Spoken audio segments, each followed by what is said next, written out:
Banyak orang bilang saya keren. Media KPU DKI Jakarta memang keren. Assalamualaikum warahmatullahi wabarakatuh. Waalaikumsalam. Selamat malam, salam sejahtera untuk kita semua.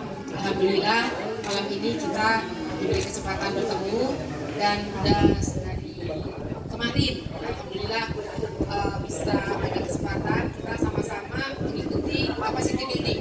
Nah, jadi katanya kalau kita ke tempat yang banyak anginnya itu jadi banyak oksigen, insya Allah nanti ilmunya jadi nyerapnya lebih banyak.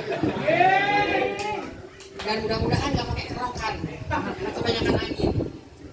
Jadi kita memang melihat teman-teman media kemarin katanya udah 2 tahun ya kegiatan ini nggak bisa jalan gara-gara ada pandemi, dan alhamdulillah tahun ini kita bisa jalankan dan mudah-mudahan ini memang merupakan suatu agenda rutin ya. Iya dong, biar terus kita meningkatkan kapasitas kita, karena mungkin banyak informasi baru, kemudian juga banyak ilmu-ilmu baru. Nanti kita masukkan ya teman-teman ya, kira-kira topik-topik apa yang mungkin relevan dan justru menjadi kebutuhan teman-teman, sehingga nanti di dalam merancang acara itu bisa lebih pas dengan kebutuhan dari teman-teman media. Dan memang kalau kita lihat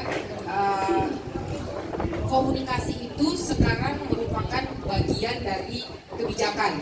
Jadi kebijakan Bank Indonesia itu selain dari ada instrumen kebijakan, ada bauran kebijakan, ada juga komunikasi kebijakan dan koordinasi kebijakan.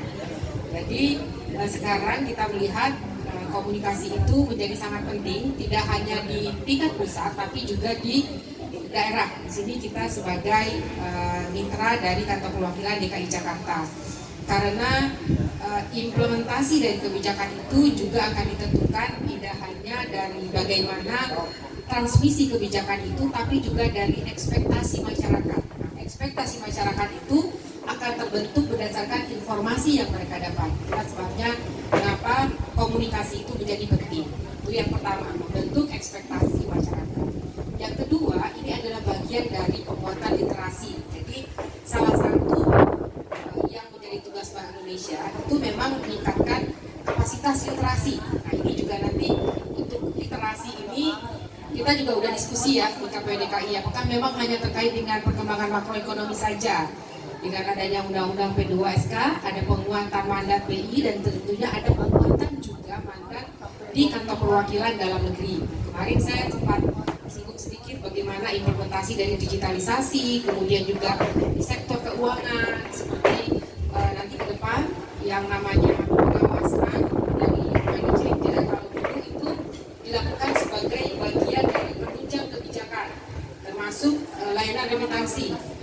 Itu di dalam Undang-Undang P2SK itu sudah masuk menjadi bagian kebijakan Bank Indonesia. Nah penguatan itu saya rasa juga nanti kita bisa share kepada teman-teman, nanti kita buatkan materinya apa yang kita lakukan. Saya rasa nanti itu hal yang kita lakukan itu bisa juga menjadi informasi yang berharga buat masyarakat. Selain dari tentunya kegiatan yang ada di DPID, DP2DD, nah kita juga sebenarnya punya inisiasi Heavy Trend dan dalam waktu dekat